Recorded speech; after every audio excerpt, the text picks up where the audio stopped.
मेरा नाम है हरिया, मैं काम करता हूँ बहुत बढ़िया, खाता हूँ खाना और रोज गाता हूँ गाना। अरे यार, आज तो बहुत देर हो गई। इस खतरनाक जंगल को देखकर तो मेरे हाथ पैर ठंडे हो गए हैं। अगर मैं वक्त पर गांव नहीं पहुंचा तो मालिक बहुत नाराज हो जाएंगे। तभी हरिया को एक आवाज सुनाई देती है। सुनिए हरु जी। अरे, ये आवाज किसने दी?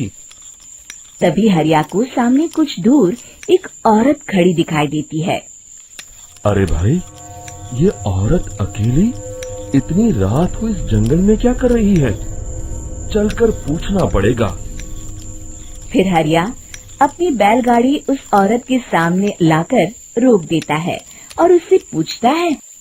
अरे सुनिए, आप इतनी रात को इस खतरनाक जंगल में अकेली क्या कर रही हैं?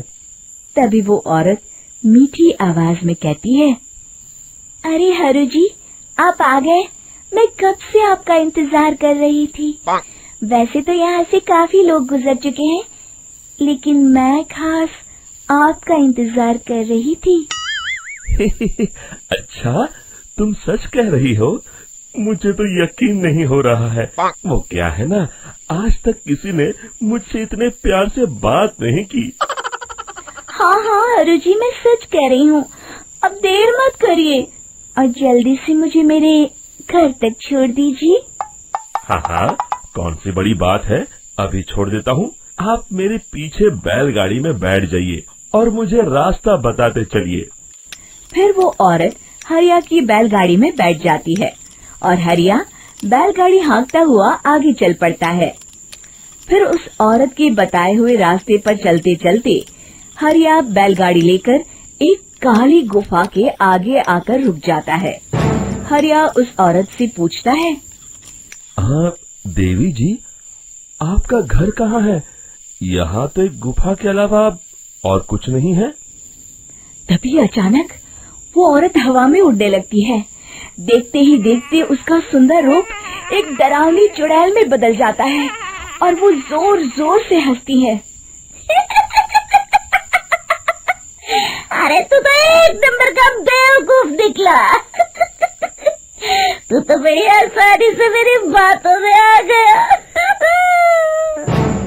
अरे मर गया रे, ये तो एक चुड़ैल है। हे भगवान बचा ले, ये तो बड़ी डरावनी दिखाई दे रही है। और फिर अगले ही पल हरिया की बैलगाड़ी में रखा सारा सामान हवा में उड़ता हुआ उस काली गुफा के अंदर चला जाता है और वो चुड़ैल भी उस गुफा के अंदर जाकर कहीं गायब हो जाती है। हरिया ये नजारा देख बुरी तरह घबरा और परेशान हो जाता है। अरे, ये चुड़ैल तो मेरा सारा सामान लेकर गुफा में गायब हो गई। अब क्या होगा? अगर मैं गांव खाली हाथ गया तो मालिक मेरी अच्छी खबर लेंगे। मेरी इस बात का कोई यकीन भी नहीं करेगा। फिर आखिर वही हुआ। हरिया के मालिक चंपक सेठ को हरिया की किसी भी बात पर रत्ती भर भी यकीन नहीं हुआ। चंपक सेठ को लगा हरिया झूठ बोल रहा है और उसने ही लालच में आकर सारा सामान हड़प कर लिया है। फिर हरिया को बेईमान समझकर चंपक सेठ उसे काम से निकाल देता है। अगले दिन अपनी दुकान में परेशान बैठा चंपक सेठ गुस्से में बड़बड़ाता है। अरे, दुकान में तो सामान बिल्कुल भी नहीं है। अब मुझे ही शहर जाकर सामान लाना होगा। फिर वो अपनी बैलगाड़ी लेकर शहर चला जाता है। शहर से सामान लेकर जब चंपक सेठ वापस गांव लौट रहा होता है, तभी उसे एक आवाज सुनाई देती है। चंपक जी, ओ चंपक जी। अरे, ये तो कोई मेरा नाम लेकर मुझे पुकार रहा है। फिर उस रास्ते में वही औरत खड़ी दिखाई देती है। फिर क्या था, हरिया की तरह चंपक सेठ भी उस औरत के पास अपनी बैलगाड़ी लेकर जाता है और वो भी उसकी चिकनी चुपड़ी बातों के मुंह जाल में फंस जाता है। फिर चुड़ैल उसे भी अपनी गुफा तक ले जाती है और उसका सारा सामान लेकर गुफा में गायब हो जाती है। बेचारा चंपक सेठ लाचार होकर खाली हाथ गांव लौट आता है। फिर ये उस जंगल में रोज की बात हो जाती है। जो कोई भी शहर से कुछ लेकर गांव की तरफ लौटता, वो चुड़ैल उसे बेवकूफ बनाकर उसका सारा सामान लेकर गुफा में गायब हो जाती। एक दिन हरिया एक लकड़हारे को उसी जंगल की तरफ जाते हुए देखता है। फिर हरिया उसे रोकते हुए कहता है, अरे भाई, क्यों अपनी मौत को दावत दे रहे हो? मेरी बात मानो, आगे जंगल में मत जाओ, वहाँ एक बड़ी भयानक चुड़ैल रहती है। लकड़हारा हरिया की बातों को नजरअंदाज करते हुए कहता है, अरे भाई, मुझे पहले ही बहुत देर हो चुकी है, मुझे जाने दो भाई। शाम तक लकड़ियाँ काट कर शहर के बाजार में बेचना है। तुम अपनी ये कहानी किसी फुर्सत में बैठे इंसान को सुनाओ, मैं तो चला। इतना कहकर लकड़हारा वहाँ से आगे जंगल की तरफ चला जाता है। फिर अगले दिन गांव के मुखिया के घर के बाहर बहुत सारे लोग जमा हो जाते हैं।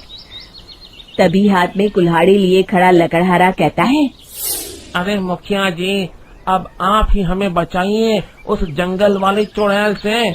हमारा सारा काम तो शहर से ही होता है। अरे मुखिया जी, उस चुड़ैल की वजह से तो मैं पूरी तरह बर्बाद हो गया हूँ।